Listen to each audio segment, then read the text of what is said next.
ओम अज्ञानतिमिरान्धस्य ज्ञानाञ्जनशलाकया चक्षुरुन्मीलितं येन तस्मै श्रीगुरुवे नमः। श्रीचैतन्यमनोभीष्टं स्थापितं येन भूतले स्वयं रूपकदा मह्यं ददाति स्वपदान्तिकं। वन्देऽहं श्रीगुरु श्रीभूतपदकमलं श्रीगुरून् वैष्णवाचं श्रीरूपं साग्रजातं सगण रघुनाथान्वितं तं सजीवं साद्वैतं सावधूतं परिजनसहितं कृष्णचैतन्यदेवं श्रीराधाकृष्णपादान् सगण ललिता श्रीविशाखान्विताश्च नारायणं नमस्कृत्यं नरं चैव नरोत्तमं देवीं सरस्वतीं व्यासं ततो जयमुदीरयेत्। शृण्वतां स्वकथा कृष्ण पुण्ये श्रवणकीर्तनं हृदयन्तस्तु भद्राणि विध्नोति सुरसतां नष्टप्रायेषु भद्रेषु नित्यं भागवत सेवया भगवती उत्तम श्लोके भक्तिर्भवति नैष्टिकी तदा रजस्तमो भाव काम लोभादय चेत एते निरावृद्धं स्थित सत्य प्रसिद्धति एवं प्रसन्न मनसो भगवत भक्ति योगता भगवत तत्व विज्ञान मुक्त संगस्य जायते विद्यन्ते हृदय ग्रंथि छिद्यन्ते सर्व संशयम् कियन्ते चास्य कर्माणि दृष्ट्वा एवात्मनीश्वरे। हे कृष्ण करुणा सिंधु दीनबंधु जगतपतये गोपेश गोपिका कांत राधा कांत नमस्तुते तप्त कांचन गौरांगे श्री राधे वृंदावनेश्वरी वृषभानुसुते देवी प्रणमामि हरिप्रिये। वाञ्छाकल्पतरुवृक्षा कृपा सिन्धुभ्यो च पतितानां पावनेभ्यो वैष्णवेभ्यो नमो नमः। जय श्री कृष्ण चैतन्य प्रभु नित्यानंद श्री अद्वैत गदाधर श्रीवासादि श्री गौर भक्तवृंद। हरे कृष्णा कृष्ण कृष्ण हरे हरे हरे राम राम राम हरे हरे। तो इसमें हम लोग श्रीमद् भागवतम कथा सुन रहे हैं, स्कंद संख्या 3 और अध्याय संख्या 21 नंबर। इसमें जो है हमने सुना था कथा जो है मनु कर्दम संवाद अध्याय का नाम है। इसमें हमने कल बताया था कि जो है कर्दम मुनि तपस्याएं करते हैं 10,000 सालों तक। 10,000 सालों तक तपस्या करके और अष्टांग योग के नियमों का पालन करके भगवान श्री नारायण का दर्शन करते हैं। भगवान श्री नारायण का जब दर्शन करते हैं कर्दम मुनि तो उनको पहले प्रणाम करते हैं। जब दर्शन होते हैं भगवान को तो दर्शन होने के बाद भगवान को प्रणाम करते हैं। उसके बाद क्या करते हैं, सुंदर स्तुति पाठ करते हैं भगवान का सुंदर स्तुतियों से गुणगान करते हैं। और गुणगान करने के बाद उनसे आशीर्वाद की कामना करते हैं। आशीर्वाद मतलब वरदान मांगते हैं उससे। वरदान में क्या मांगते हैं कि ऐसी समान स्वभाव वाली कन्या से विवाह करने की इच्छा लेकर अब के चरण कमलों की शरण में आया हूं, जो मेरे विवाहित जीवन में मेरी कामेक्षाओं को पूरा करने में कामधेनु के समान सिद्ध हो। आपके चरण प्रत्येक वस्तु को देने वाले हैं, क्योंकि आप कल्प वृक्ष के समान हैं। तो उन्होंने भगवान का जब दर्शन किया तो भगवान को प्रणाम किया और सुंदर स्तुतियों का पाठ किया, भगवान का ग्लोरिफिकेशन किया और भगवान से एक सुंदर पत्नी के लिए इच्छा जागृत की। यहाँ पर तात्पर्य में लिखते हैं कि जो है कर्दम मुनि इस वरदान को उमा से भी प्राप्त कर सकते थे। मतलब पार्वती माता से जो व्यक्ति सुंदर पत्नी की इच्छा रखता है वो उमा देवी की पूजा करता है। भगवान शिव की पत्नी उमा जी हैं, पार्वती माता। उनकी पूजा करके वो भगवान उमा देवी से जो है सुंदर पत्नी की याचना कर सकता है। लेकिन कर्दम मुनि ने ऐसा नहीं किया। कर्दम मुनि ने भगवान कृष्ण की आराधना की और कृष्ण की आराधना करके जब भगवान के दर्शन हुए तो उन्होंने भगवान कृष्ण से ही अपनी इच्छा व्यक्त की। बोलते हैं कि अकामा सर्व कामो वा मोक्ष काम उदारधी तीव्रेण भक्ति योगे न यजते पुरुषम परम। कि अगर जब व्यक्ति कोई जो है अकामा सर्व कामो वा, उसके अंदर बहुत सारी कामनाएं हैं या कामनाओं से मुक्त है, लेकिन उसको क्या करना पड़ेगा, तीव्रेण भक्ति योगे न, भक्ति योग का नियमों का पालन करना पड़ेगा। कौन से भक्ति का, कृष्ण भक्ति के नियमों का पालन। जब कृष्ण भक्ति के नियमों का पालन करेगा व्यक्ति तो कृष्ण उसकी समस्त इच्छाओं को पूर्ण करेंगे। तो हमें किसी देवी देवता की आराधना नहीं करनी, अपनी इच्छाओं को पूरा करना है। हमारे अंदर जो भौतिक इच्छा भी है कि हम पढ़ाई लिखाई में सक्सेस हो जाएं या जॉब बिजनेस में सक्सेस हो जाएं या सुंदर पत्नी मिल जाए या सुंदर पति मिल जाए, तभी भी हमें किसी देवी देवता के पास नहीं जाना। यहाँ पर कर्दम मुनि के आचरण से हम लोग देखते हैं कि कर्दम मुनि ने 10,000 सालों तक तपस्याएं की, दिव्य तपस्याएं। भगवान श्री नारायण के दर्शन हुए, उसके बाद भी उनके अंदर इच्छाएं थी कि मुझे विवाह करना है। तो अपनी पत्नी के लिए भगवान से डिमांड करते हैं कि आप हमें एक सुशील सभ्य और हमारे अनुकूल कामेक्षाओं को तृप्त करने वाली एक सुंदर कन्या प्रदान करें, जिससे मैं अपनी इच्छाओं को तृप्त कर सकूं। बोलते हैं प्रथम कोटि के पुरुष भौतिक इच्छाओं की पूर्ति से प्रसन्न होते हैं, दूसरी कोटि के लोग परमेश्वर का तादात्म्य चाहते हैं और तीसरी कोटि के पुरुष पूर्ण मानव होते हैं जो भक्त कहलाते हैं। वे बदले में भगवान से कुछ भी नहीं चाहते, वे तो केवल दिव्य प्रेमा भक्ति में लगे रहना चाहते हैं। प्रत्येक दशा में श्री भगवान की पूजा करनी चाहिए, क्योंकि वे सब मनोरथों को पूरा करने वाले हैं।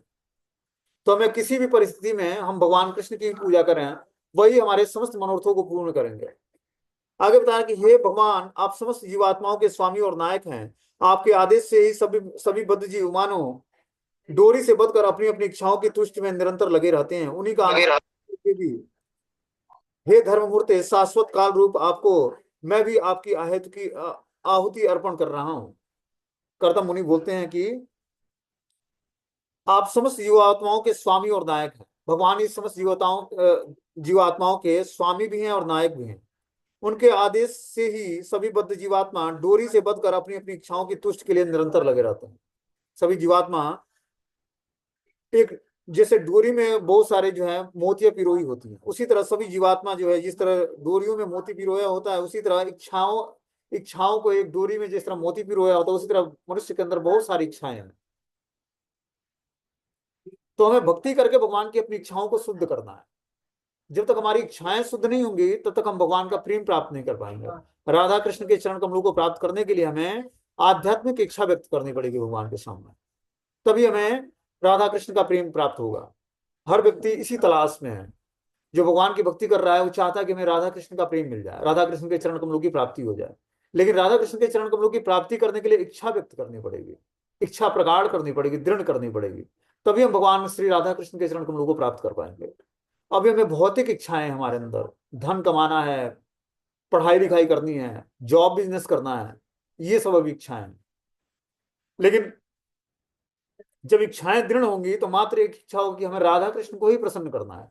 इष्ट आराध्य जो हमारे भगवान हैं उन्हीं को प्रसन्न करने के लिए अपनी सारी एक्टिविटी करनी है।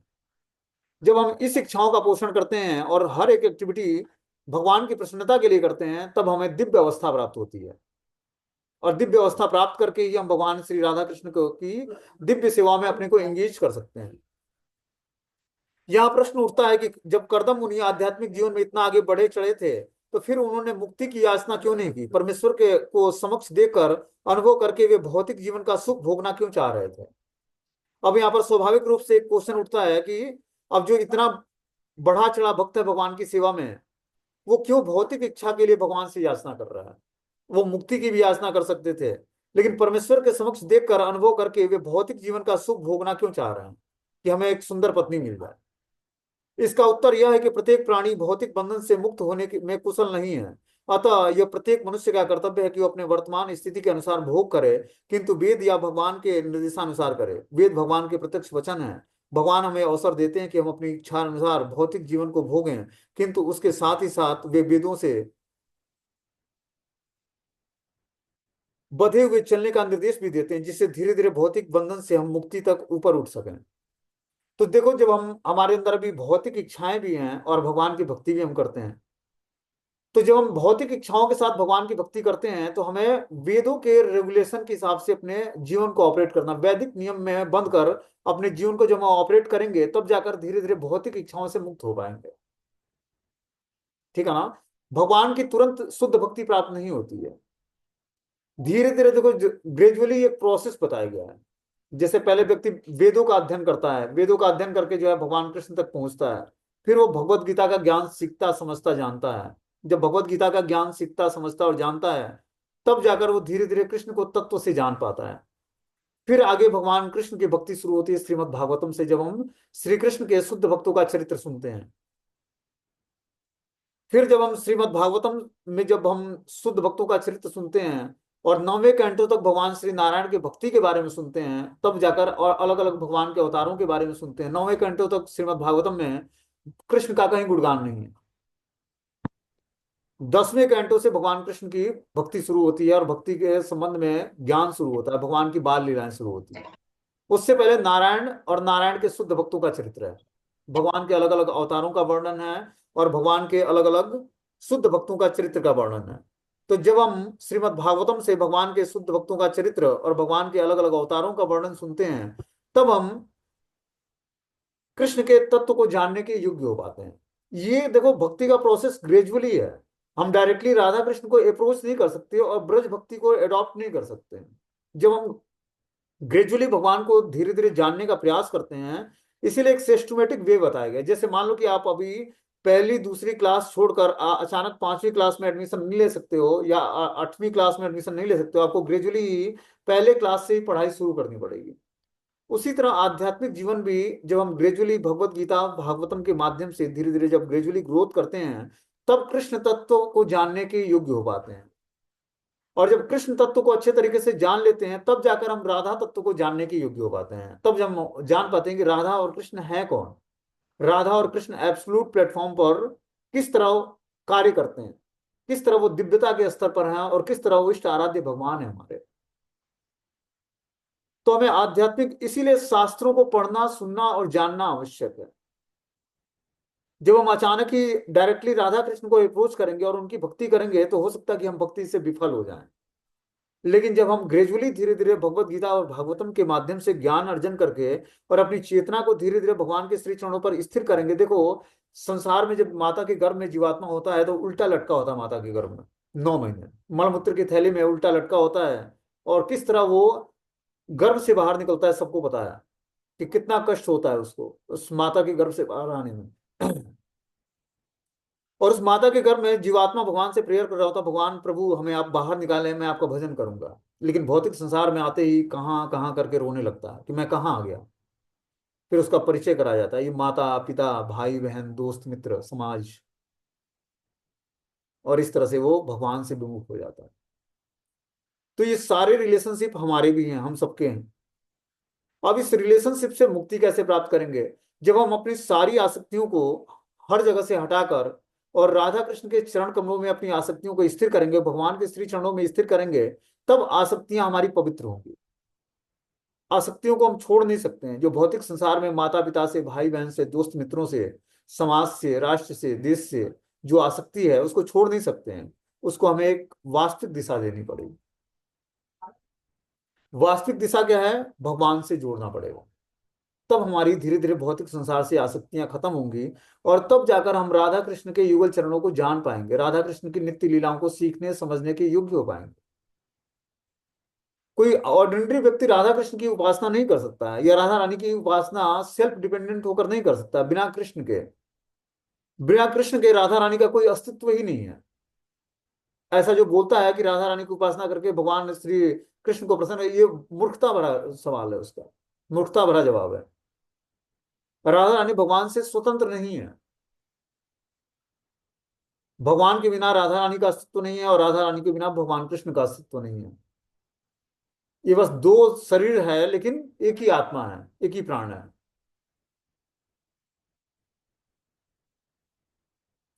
कर्दम मुनि भगवान को शुक्लम कहकर संबोधित करते हैं, जिसका अर्थ है कि धर्म का नायक। जो पवित्र है उसे चाहिए कि वे धर्म के नियमों का पालन करे, क्योंकि ऐसे नियम भगवान ने स्वयं बनाए हैं। कोई भी धर्म क्यों बना नहीं सकता। धर्म का अर्थ ही है भगवान के आदेश या नियम। भगवत गीता में भगवान कहते हैं कि धर्म का अर्थ है उनके शरणागत होना। अतः मनुष्य को चाहिए कि वैदिक नियमों का पालन करे और परमेश्वर को आत्मसमर्पण कर दे, क्योंकि मनुष्य जीवन में की सिद्धि का परम लक्ष्य यही है। तो मनुष्य जीवन का वास्तविक उद्देश्य है कि भगवान के शरणागत हो जाना। जब हम भगवान की शरण ग्रहण करते हैं तब जाकर हम भगवान को तत्व से जान पाते हैं और तभी जाकर हम भगवान की भक्ति करने के योग्य हो पाते हैं और भगवान के शरणागत हो पाते हैं। आगे इसमें बताना कि भौतिक अस्तित्व में एक शरीर से दूसरे शरीर में आत्मा का निरंतर स्थानांतरण ही दुख का कारण है। भौतिक अस्तित्व को जब हम धारण करते हैं तब जाकर हम एक शरीर से दूसरे शरीर में देहांतरण करते हैं। और यही जो है बद्ध अवस्था का यही कारण है, भौतिक अस्तित्व का यही कारण है कि हम एक शरीर को छोड़ते हैं और दूसरे शरीर में आत्मा निरंतर प्रवेश करती रहती है। एक मिनट।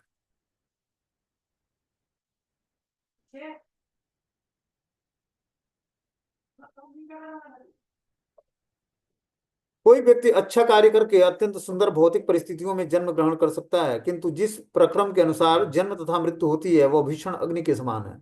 श्रील विश्वनाथ चक्रवर्ती ठाकुर ने अपने गुरु की प्रार्थना में इसका वर्णन किया है कि संसार अर्थात जन्म मरण का चक्र वन की अग्नि के सदृश है, कि संसार दावानल नीड़लोकम त्राणाय कारुण्य घना घनत्वम प्राप्त कल्याणम गुणान अवश्यम वंदे गुरु श्री चरणारविंदम। जब हम गुरु की चरण कमलों की शरण ग्रहण करते हैं तब इस संसार दावानल को पार कर पाते हैं। संसार दावानल लीढ़लोकम, ये संसार जो है एक फॉरेस्ट फायर की तरह है, जंगल में अग्नि के समान है। यहाँ पर हर व्यक्ति हर क्षण जल रहा है और कष्ट का अनुभव कर रहा है। जब वो गुरु पादाश्रय ग्रहण करता है तब जाकर जो है धीरे धीरे इस कष्टों से निवृत्त का उपाय उसको मिलता है कि जो इस भौतिक संसार में फॉरेस्ट फायर है, जंगल में अग्नि लगी हुई है जिसमें हम जल रहे हैं, उस जंगल की अग्नि को समाप्त कैसे करना है। जैसे एक बार जंगल में अग्नि लग जाती है तो समाप्त नहीं हो जाता जब तक पूरा जंगल नहीं जल जाता है। उसी तरह जब इस भौतिक संसार में अपने जीवन में जो ये फॉरेस्ट फायर जल रहा है, जो हमारे जीवन में निश्चित रूप से जो हमने पाप कर्म किए हैं उससे आपसे हमें कष्ट और सुख और दुख का अनुभव हो रहा है, ये जन्म जन्मांतर चलने वाला है। इसका उपाय एक ही है कि अगर जो हमें इस फॉरेस्ट फायर को शांत करना चाहते हैं, जंगल की अग्नि को शांत करना चाहते हैं, तो गुरु पादाश्रय ग्रहण करना पड़ेगा। गुरु पादाश्रय ग्रहण करके उनके बताए हुए निर्देश का जब हम पालन करते हैं, श्रवण और कीर्तन करते हैं, तब जाकर इस भौतिक संसार के इस जलती हुई अग्नि को हम शमित करने के योग्य हो पाते हैं। वन की अग्नि लकड़ी के घर्षण से स्वतः लगती है, किसी को प्रयास नहीं करना पड़ता है। उसे न तो कोई दयावान पुरुष न ही अग्नि विभाग बुझा सकती है। वो तो तभी बुझ सकती है जब बादलों से मूसलाधार वर्षा होती है। बादल की उपमा गुरु की कृपा से दी गई है। गुरु की कृपा से ही भगवान का अनुग्रह रूपी बादल लाया जाता है। तभी कृष्ण भक्ति की वर्षा होने पर संसार की अग्नि बुझाई जा सकती है। बोलते हैं कि जो है बादल की उपमा गुरु की कृपा से दी गई है, कि गुरु की कृपा उस बादल के समान है जो क्या करता है भगवान का अनुग्रह रूपी बादल को लाता है। तभी कृष्ण भक्ति की वर्षा होने पर संसार की अग्नि बुझाई जा सकती है। जब हम गुरु कृपा से गुरु का पादाश्रय ग्रहण करते हैं तब कृष्ण भक्ति की वर्षा होती है हमारे जीवन में। और कृष्ण भक्ति की वर्षा होने से धीरे धीरे जो है संसार की अग्नि बुझ जाती है। इसी की व्याख्या यहाँ पर की गई है। भौतिक संसार के रूढ़ बद्ध जीवन से मुक्ति पाने के लिए मनुष्य को भगवान के शरण कमलों की शरण उस प्रकार नहीं जिस प्रकार निर्विशेषवादी ग्रहण करते हैं, वरना भगवान के नाम का जप और उनके कार्यकलापों का श्रवण करते हुए भक्तिमय सेवा में ग्रहण करनी चाहिए। तभी सांसारिक कर्मों और बंधनों से मुक्ति प्राप्त हो सकती है। जब तक हम श्रवण और कीर्तन अच्छे तरीके से नहीं करेंगे तब तक हमारा इस भौतिक संसार से परित्राण होना बहुत ही मुश्किल है। तब तक हम मन बुद्धि के जो हमारा कलुषित मन और बुद्धि है उसी के हम व्यवहार से अपने को व्यवहार से जूझते रहेंगे। और जब तक हम इस तरह से जो है इन चीजों का परित्याग करके और सभ्य पुरुषों की संगति का लाभ नहीं उठाएंगे और खाने सोने और संभोग और रक्षा करने में ही अपने घिसा घिसा पिटा जीवन बिताएंगे, तब तक जो है भगवान के नाम रूप गुण लीलाओं की महिमाओं का हम अध्ययन और जप नहीं कर पाएंगे ध्यान पूर्वक। बोलते हैं कि भगवान की महिमा का कीर्तन तथा श्रवण यहाँ तक सद्गुणवाद सिंधु के रूप में वर्णित है। भगवान की लीलाओं का कीर्तन और श्रवण रूपी अमृत का पान करके ही मनुष्य इस संसार की मादकता को भूल सकता है। इस संसार का की जो मादकता है उसको हम भूल सकते हैं बस क्या करके, भगवान के नाम रूप गुण लीलाओं का श्रवण और कीर्तन करके। और कोई दूसरा उपाय नहीं है। स्वयं ये विश्वनाथ चक्रवर्तीपाद लिखते हैं। आगे इसमें बता रहे हैं कि जो है आपका 3 नाभि वाला चक्र अमर ब्रह्म की धुरी से चारों ओर घूम रहा है। इसमें 13 तिल्लियां हैं, 307 जोड़े, 6 परिधियां और उस पर अनंत पत्तियां पिरोई हुई हैं। यद्यपि इसके घूमने से संपूर्ण सृष्टि का जीवन अवधि घट जा रहा है, किंतु एक प्रचंड वेगवान चक्र भगवान के भक्तों की आयु का स्पर्श नहीं कर सकता है। जो काल चक्र है भगवान का के द्वारा बनाया हुआ, वो जो है हर क्षण व्यक्ति के आयु को घटाता जा रहा है। ठीक है ना। और व्यक्ति को लगता है कि मैं तो जवान हो रहा हूं, लेकिन काल चक्र क्या करता है, व्यक्ति की आयु को क्षीण करता रहता है हर समय। लेकिन वेगवान चक्र भगवान के भक्तों की आयु का स्पर्श भी नहीं कर पाता है। वो जो वेगवान चक्र है जो काल के रूप में है, समय के रूप में है, वो भक्तों की आयु को क्षीण नहीं करता है, क्योंकि भक्तों का आयु जो है शाश्वत है। वो जानते हैं कि हमारा ये जीवन भी भगवान के लिए है। शरीर का त्याग करने के बाद भी हम जब दूसरे शरीर में जाएंगे तो दिव्य सेवाएं में ही हमें एंगेज होना है। तो उनके लिए जन्म और मृत्यु कोई बहुत बड़ी बात नहीं है। भक्तों के लिए ये जो चक्र है इसका उनके आयु को स्पर्श नहीं कर पाती है, क्योंकि उनको पता है कि शरीर का त्याग भी करेंगे तो हमें नया शरीर मनुष्य का मिलेगा और फिर से हम भगवान की दिव्य सेवा में अपने को एंगेज कर पाएंगे।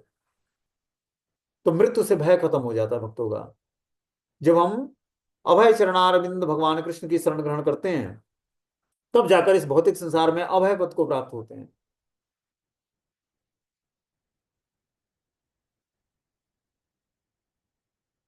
काल द्वारा भक्तों के जीवन अवधि पर कोई प्रभाव नहीं पड़ता है। भगवत गीता में कहा गया कि थोड़ी सी भक्ति करने से मनुष्य बड़े से बड़े संकटों से बच सकता है। थोड़ी सी भी अगर जो हम भक्ति कर लेते हैं तो बड़े से बड़े संकटों से हम बच जाएंगे। सबसे बड़ा संकट है आत्मा का एक शरीर से दूसरे में देहांतरण, और इससे बचने का एकमात्र उपाय भगवान की भक्ति करना है। सबसे बड़ा कष्ट है जीवन का कि एक शरीर छोड़कर आत्मा दूसरे में प्रवेश करती है। यह सबसे बड़ा कष्ट। आत्मा का एक शरीर से दूसरे में देहांतरण, इससे बचने का एकमात्र उपाय है भगवान की भक्ति करना। वैदिक साहित्य में कहा गया कि हरि बिना न संस्कृति तरंती, भगवान के अनुग्रह के बिना जन्म मरण के चक्र से छुटकारा नहीं मिल सकता है। भगवत गीता में कहा गया है कि भगवान तथा उनके कार्यों की दिव्य प्रकृति, उनके प्राकट्य और अंतर ध्यान को समझने समझने पर ही मृत्यु का चक्र रुक जाता है और मनुष्य भगवान के धाम वापस जा सकता है। जब हम भगवान को तत्व से जान जाते हैं तभी हम जो है जन्म मृत्यु के चक्र से छुटकारा पा सकते हैं, उस तरह नहीं। काल की कई अंशों को में विभाजित किया गया है, यथा पल, घटिका, मांस, मास, वर्ष, अवधियां, ऋतुएं इत्यादि। इस श्लोक में वर्णित सभी विभागों को वैदिक साहित्य की ज्योतिर्विधि परिगणनाओं से आंका गया है। वर्ष में 6 ऋतुएं होती हैं और 4 मास या चतुर्मास होता है। इस प्रकार से 3 चतुर्मासों से एक वर्ष बनता है। वैदिक ज्योतिष गणना के अनुसार 13 मास होते हैं और 13 मास अधिक मास या मलमास कहलाता है। प्रत्येक 3 वर्ष बाद जुड़ता रहता है, किंतु यह काल भक्तों की आयु को छू नहीं पाता है। तो काल के रूप में भगवान स्वयं जो है काल चक्र की गति घूमती है, लेकिन भक्तों की आयु को क्षीण नहीं करती है। काल से भगवान के भक्त लोग, मतलब समय से भगवान के भक्त लोग प्रभावित नहीं होते हैं। क्यों? क्योंकि वह दिव्य सेवाओं में भगवान के एंगेज होते हैं। इस कारण से वो काल उनको टच भी नहीं करता है। हे भगवान, आप अकेले ही ब्रह्मांड की सृष्टि करते हैं। हे श्री भगवान, इस ब्रह्मांडों की सृष्टि करने की इच्छा से आप उनकी सृष्टि करते हैं, उनके पालन और फिर अपनी शक्तियों से उनका अंत कर देते हैं। ये शक्तियां आपकी दूसरी शक्ति योग माया के अधीन है। जिस प्रकार एक मकड़ी अपनी शक्ति से जाला बुनती है और फिर उसे निगल जाती है। बता रहे हैं कि आप अकेले ही ब्रह्मांड की सृष्टि करते हैं। भगवान अकेले ही इस पूरे ब्रह्मांड को क्रिएट करते हैं, अपने श्वास से समस्त जीवों के बीज रूप में प्रकट होते हैं। और श्री भगवान इस ब्रह्मांड की सृष्टि करने की इच्छा से आप उसकी सृष्टि करते हैं और उसके पालन करते हैं और शक्तियों से उनका अंत कर देते हैं। ये शक्तियां आपकी दूसरी शक्ति योग माया के अधीन है। जिस प्रकार एक मकड़ी अपनी शक्ति से जाला बुनती है, मकड़ी क्या करती है, अपनी शक्तियों से जाला बुनती है और फिर धीरे धीरे उसको निगल जाती है। बता रहे हैं कि इस श्लोक में 2 प्रकार के निर्विशेषवादियों का सिद्धांत है कि प्रत्येक वस्तु ईश्वर है और निरस्त हो जाता है। यहाँ पर करदम मुनि कहते हैं कि हे भगवान, आप अकेले हैं किंतु आपकी शक्तियां विविध हैं। भगवान अकेले ही है भौतिक संसार, मतलब आध्यात्मिक संसार में या भौतिक संसार में है, सब कुछ उत्पन्न करते हैं। लेकिन आप अकेले हैं किंतु आपकी शक्तियां विविध हैं, मतलब शक्तियों की अनेक वैरायटियां हैं। मकड़ी का एक उदाहरण भी अत्यंत महत्वपूर्ण है। मकड़ी व्यष्टि जीवात्मा है। यह अपनी शक्तियों से जाला बुनती है, उस पर खेलती है। जब चाहती है तो जाले का अंत करके खेल समाप्त कर देती है। जब मकड़ी की लार से जाला बुना जाता है तो मकड़ी निर्गुण नहीं हो जाती। इसी प्रकार भौतिक या आध्यात्मिक शक्ति की सृष्टि या प्रादुर्भाव से कर्ता निर्गुण नहीं हो जाता है। यह प्रार्थना बताती है कि भगवान संवेदनशील हैं और भक्तों की प्रार्थनाएं सुनते हैं और उन्हें पूर्ण करते हैं, इसलिए वह सच्चिदानंद विग्रह कहलाते हैं। तो भगवान का एक साकार स्वरूप है, वो अपनी शक्तियों के कारण इस संसार में स्थिति, प्रलय और संहार कार्य करते हैं। सृष्टि, स्थिति, प्रलय मतलब सृष्टि का संचालन करना, पालन करना और संहार करना, ये भगवान की अपने शक्तियों के कारण करते हैं, शक्तियों से करते हैं। जिस तरह मकड़ी क्या करती है, अपने लाड़ से जाला बुनती है, और जो है मकड़ी निर्गुण नहीं होती है, और इस कारण से वो क्या करती है, जब इच्छा होती है तब उस जाला को फिर से अपने अंदर समा लेती है। उसी तरह भगवान इस सृष्टि का क्रिएशन करते हैं, पालन करते हैं, विनाश करते हैं, और फिर जाकर अंत में सब कुछ अपने ही में समाहित कर लेते हैं।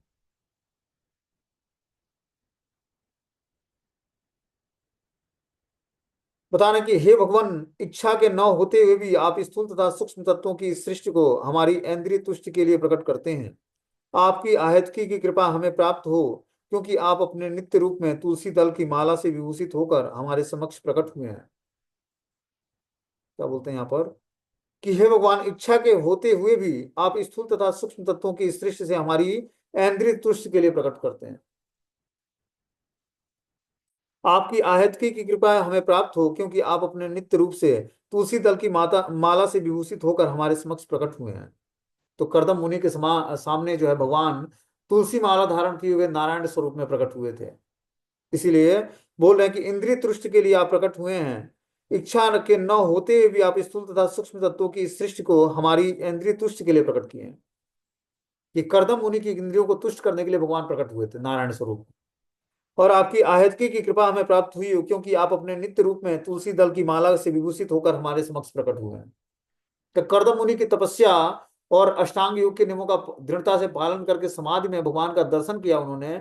और दर्शन करते ही जो है भगवान प्रकट हुए और उनको अपना उन कर्दम मुनि ने भगवान से अपना आशीर्वाद मांगने की याचना की, मतलब वरदान मांगने की याचना की कि आशीर्वाद के रूप में आप हमें एक सुंदर पत्नी दें जो हमारे इंद्रियों को सेटिस्फाई कर सके। ये उन्होंने भगवान के सामने इच्छा व्यक्त की। यहाँ स्पष्ट उल्लेख है कि भौतिक जगत की सृष्टि परमेश्वर की निजी इच्छा से नहीं, वरना उनकी बहिरंगा शक्ति के द्वारा होती है, क्योंकि जीवात्मा उसका उपभोग करना चाहता है। यह संसार उन लोगों के लिए नहीं बनाया गया जो इंद्रिय तृप्ति का सुख नहीं उठाना चाहते, जो निरंतर दिव्य प्रेम और भक्ति में व्यस्त रहते हैं और जो नित्य कृष्ण भावनाभावित रहते हैं। उनके लिए जो आध्यात्मिक जगत निरंतर विद्यमान है जिसे वे भोग सकते हैं।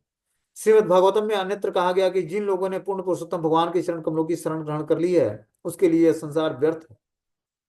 तो जो जीवात्मा भगवान की चरण कमलों की शरण ग्रहण कर लेता है वो इस संसार को व्यर्थ मानता है, क्योंकि वो आध्यात्मिक संसार का भोग करता है, भगवान के श्री चरणों का आश्रय ग्रहण करता है। चूंकि यह संसार पद पद पर संकटों से पूर्ण है, अतः यह भक्तों के निमित्त न होकर उस जीवात्मा के लिए जो अपने जोखिम से भौतिक शक्तियों को वश में रखना चाहते हैं। तो हम देखते हैं इस भौतिक संसार में व्यक्ति को लिए भक्ति करना कितना मुश्किल होता है। उसके लिए हर कदम पर चैलेंज होते हैं, क्योंकि भौतिकतावादी व्यक्ति के बीच में रहकर भगवान की भक्ति करना बहुत ही टफ काम है। और ये अपने आप में बहुत बड़ा चैलेंज है कि जहां पर सभी लोग मांसाहार करते हो या फिर दूर दूर तक भगवान का हृदय में उनके नाम ना हो, और ऐसे व्यक्ति के बीच में रहकर भगवान की भक्ति करना हो तो कितना चैलेंज होता है, हम सबको पता है।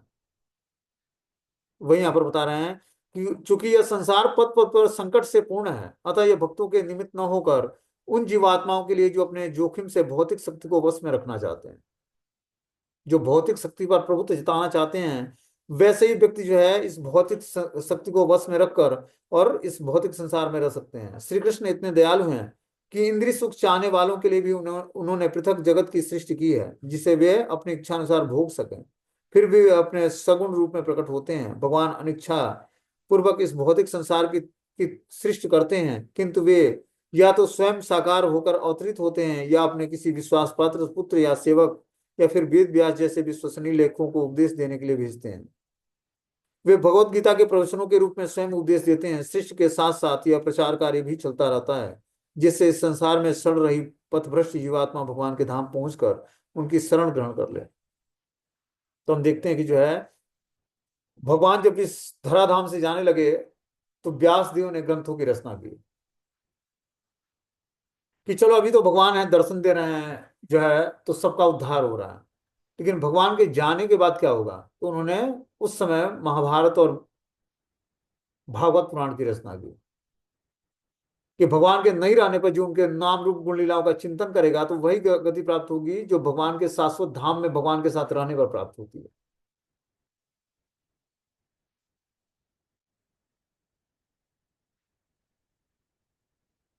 भगवान ने भगवत गीता का अंतिम उद्देश्य दिया कि इस संसार में सारी बनावटी कार्यों को त्याग कर मेरी शरण में आओ, मैं समस्त पाप कर्मों से तुम्हें बचा लूंगा। तो यहाँ पर भगवान बता रहे हैं कि जो है इस संसार में सड़ रही पथभ्रष्ट जीवात्मा भगवान के धाम पहुंचकर उनकी शरण ग्रहण कर ले। इसीलिए भगवान ने भगवत गीता के 18वें अध्याय के 66वें श्लोक में बोला है कि सर्वधर्मान परित्यज्य मामेकम शरणं व्रज अहम त्वं सर्व पापेभ्यो मोक्षयिष्यामि मा शुचः। इस संसार के सारे बनावटी कार्यों को त्याग कर मेरी शरण में आओ, मैं समस्त पाप कर्मों से तुम्हें बचा लूंगा, तुम्हें डरने की आवश्यकता नहीं है। मैं आपके चरण कमलों में निरंतर सादर नमस्कार करता हूं, जिनकी शरण ग्रहण करना श्रेयस्कर है, क्योंकि आप अकिंचनों पर समस्त आशीर्वादों की वृष्टि करने वाले हैं। आपने इस भौतिक लोकों को अपनी ही शक्ति से विस्तार दिया है, जिससे समस्त जीवात्मा आपकी अनुभूति के द्वारा सकाम कर्मों से विरक्ति प्राप्त करता है। जब भगवान के चरण कमलों का निरंतर व्यक्ति आश्रय ग्रहण करता है, शरण ग्रहण करता है, तो वही एक व्यक्ति के लिए जो है परम आश्रय है। शरण ग्रहण करना ही श्रेयस्कर है उसके लिए, क्योंकि आप अकिंचनों पर समस्त आशीर्वादों की वृष्टि करते हैं। जो अकिंचन व्यक्ति है, अकिंचन मतलब बस मात्र भगवान की ही का आश्रय लिया है, उसको अकिंचन बोलते हैं, कि अन्य किसी का आश्रय नहीं है।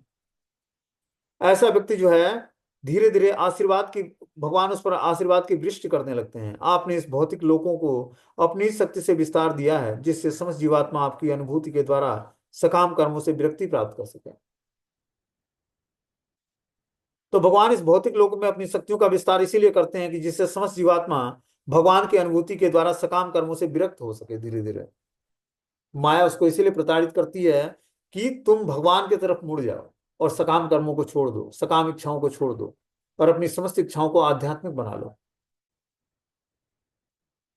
तो जब हम आध्यात्मिक अपनी समस्त इच्छाओं को बना लेते हैं, तब जाकर हम दिव्य धरातल पर अपनी चेतना को स्थिर कर पाते हैं। बोलते हैं प्रत्येक व्यक्ति जो भौतिक सुख या मुक्ति या भगवान की दिव्य प्रेमा भक्ति का अभिलाषी है, उसे चाहिए कि भगवान को नमस्कार करे, क्योंकि भगवान प्रत्येक मनुष्य को मनोवांछित फल प्रदान करते हैं। भगवत गीता में भगवान ने दृढ़ता पूर्वक कहा है कि ये यथा माम प्रपद्यन्ते, जो कोई इस संसार में सफलतापूर्वक भोग करना चाहता है, भगवान उसे भोग का वरदान देते हैं। जो इस संसार के बंधन से मुक्त होना चाहता है, उसे वह मुक्ति प्रदान करते हैं। और जो पूर्ण पुरुषोत्तम भगवान में जुड़े रहना चाहता है, भगवान उसे भक्ति का वर प्रदान करते हैं। तो जैसे जिस व्यक्ति की इच्छाएं होती है, उसी तरह भगवान उसको आशीर्वाद प्रदान करते हैं। ठीक है ना? तो हमें क्या करनी है, अपनी इच्छाओं को सात्विक करनी है धीरे धीरे। जो हमारी इच्छाएं पॉल्यूटेड हैं, अलग अलग अनर्थों को हमारे मन और बुद्धि में भेजती रहती है इच्छाएं हमारी, क्योंकि हम जन्म जन्मांतर से अलग अलग इच्छाएं करे हुए हैं, और इन इच्छाओं के कारण ही हमें इस भौतिक संसार में कष्ट मिलता है। तो जब जीवात्मा भगवान की भक्ति करने के लिए इच्छा करता है, भगवान की सेवा करने के लिए इच्छा करता है, तब उसकी इच्छाएं धीरे धीरे पवित्र होती हैं। और ऐसे पवित्र कॉन्शियसनेस से ही हम भगवान की सेवा कर सकते हैं। तो हमें अपनी इच्छाओं को पवित्र करने के लिए पहले अपने मन और बुद्धि को पवित्र करना पड़ेगा, तभी वो हमें सात्विक इच्छाएं हमारे अंदर डेवलप करने करेंगे। और वो मन और बुद्धि को कंट्रोल करने का मात्र एक ही माध्यम है कि हम जो है भगवान की भक्ति में अपने को इंगेज करें।